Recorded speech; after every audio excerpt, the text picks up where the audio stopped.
अस्सलाम वालेकुम रहमतुल्लाह बरकातु जी। वेखो जी, ए साढ़े एक शागिर्द ने माशाल्लाह हिफज दे ए उहदी जेब विचों इन्ना माल बरामद होया। ये आप देखें, ये दो जो है ना वो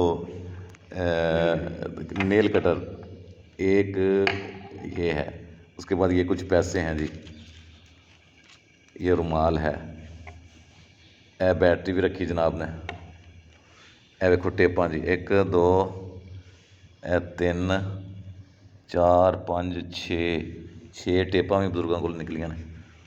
ए पूरा टूल बक्स है, घड़ियां खोलने वाला तो ऐनकां खोलने वाला। ए इन्हां दी डायरी है महाना। अच्छा जी, ए की आ? अच्छा कैंची भी रखी है जेबा जुबा कट्टन वास्ते। ए की है? सुरिंज होए होए, जिहड़ा कोई तंग करे उन्होंने बेहोशी का टीका भी लाया जा सकता है।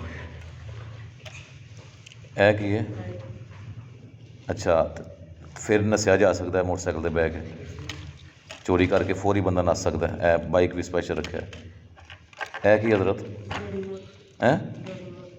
ए डोनी मोन है, गोरी की कहंदा है डोरी मोन, ये उत्ते बह के नस जाता है, उड़ता होंदा है। अच्छा अच्छा, ए वेखो जी खजाने दियां चाबियां।